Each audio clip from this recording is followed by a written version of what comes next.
Okay, folks, it's your buddy Mike Messier, Mike's Instant Movie Review. Thelma, should you see it, should you not? I think this is a movie you could go see and would enjoy. I think most people would enjoy this movie. I don't know anyone that really wouldn't.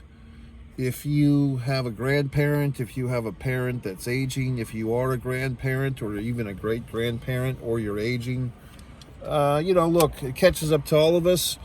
This is a comedy, but it's got a serious undertone. We have this young man who is really his best friend, apparently, is his grandmother. And we start the movie with both of them, and then pretty soon, if you've seen the preview, Grandma Thelma is scammed when a creep, a jerk, a scam artist calls her pretending to be her grandson and says that he's in jail for an accident and that a lawyer is going to call and need $10,000 to help get him out of jail. And Grandma gets very excited, and she doesn't think that she thinks her grandson sounds funny, but the scam artist says, I got a broken nose from the accident. So, like a lot of people do, unfortunately, and we saw this theme also in the film The Beekeeper with Felicia Rashad playing the same type of scam victim character. Well, Thelma gets scammed for 10 grand. Her daughter, played by Parker Posey, and her son-in-law, whose name I can't remember, the actor. But they're kind of like these overprotective helicopter parents, like maybe elder Generation X parents, maybe in their 55 age range. The son is 24, Thelma's 70-something. I would say, if anything kind of stuck out, that I believe this film is supposed to be taking place in contemporary times, so 2024-ish. They do have smartphones in the film. But Grandma, at whatever age she would be, 70, I think they said she's 91. So I guess, yeah, they said she's 91 years old. I was going to say, I mean, computers, as we know them, have been around for, about 30 years, 25, 30 years. I guess it's possible she missed the whole computer generation, okay? Because that comes up a few times. So basically, she decides, the cops aren't going to be much help. And she's overhearing her daughter and her son-in-law talk about basically, putting her in an old age home where she has some friends that live there and they're not doing so well in her perspective. Richard Roundtree plays her friend. I think the guy's character's name was it Ben? And basically, she decides to go on a crusade to get her fucking money back. So we have this basically an adventure movie, a buddy-buddy movie. She enlists Ben against his will because she steals his scooter, which was pretty funny. A lot of scenes in this movie are basically dependent on the humor of she's doing these like activities like stealing a scooter or just kind of moving around, and the way that the movie is filmed and edited and so forth with the music it's kind of like a parody of a Mission Impossible, which is a recurring theme because we have all these Tom Cruise references. So Thelma is kind of our Tom Cruise in this story. But it's funny, like there's later in the movie, deep into it, she's in a pawn shop that's just full of lamps and breakable items, and the way that she's kind of navigating the pawn shop with her body, and her buddy there, Ben, is in her ear with the microphone phone system, and he's kind of, guiding her. It's a parody of some Mission Impossible movies, okay? Or just any type of spy movie or whatever the fuck action movie. The lead lady is very charming and genuine, and I'm not sure if she's been a famous actress or not. I didn't really recognize her. She looked like a new person to me. I mean, she seemed quite confident in the film and many layers to her performance. I thought she did a great job, and some of the most fun parts of this movie is just some benign conversations. Like there's a little conversation about bread. The way that we look at bread is changing. Like just little benign, silly conversations that people have.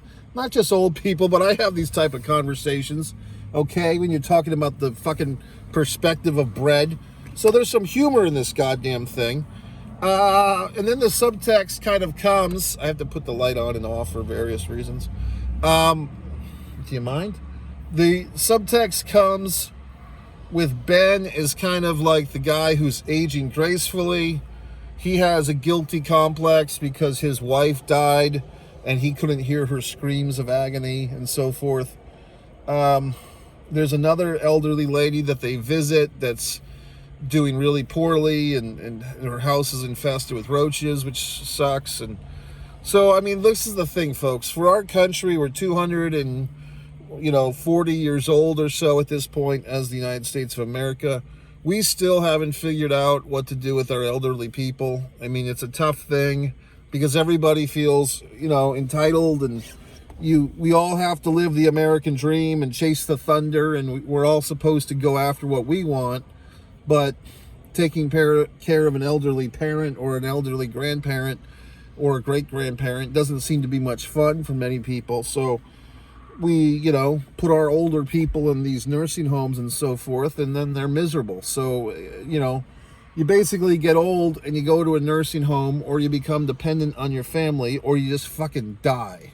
So there's really no many, you know what I mean?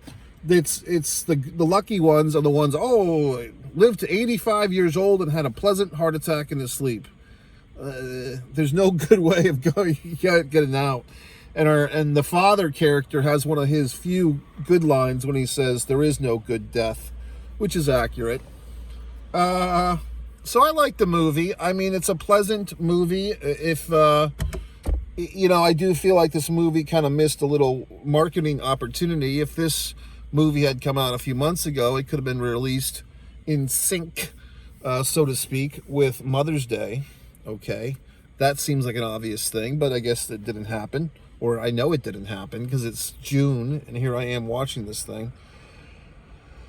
Is there any improvements I could have made? No. I mean, that's one thing I try to do. If I see something in a movie that irritates me, or, this movie could have been a little bit better with this, a casting decision or some type of plot hole. I had one of those the other night for my review of whatever the fuck.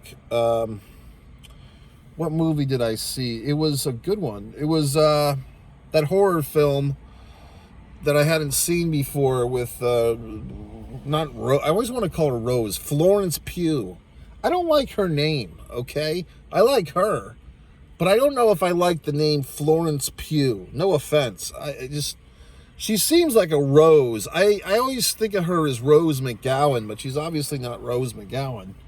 But I think Florence Pugh, her name, should be Rose. It should be Rose something. She looks like a nice little rose, a little blonde rose. Anyway, I had a big plot hole. If you look at my review of Midsummer, however you fucking say it, I found a wonderful way to improve that movie. Yes, I know it's already been completed for 5 or 6 years. This one, I don't really think I would have done anything differently. Even their little kind of best of compilation, if you know me, which you kind of do because you're watching these videos. At the end of a movie, if they have a blooper reel or a flashback sequence, I don't particularly like that.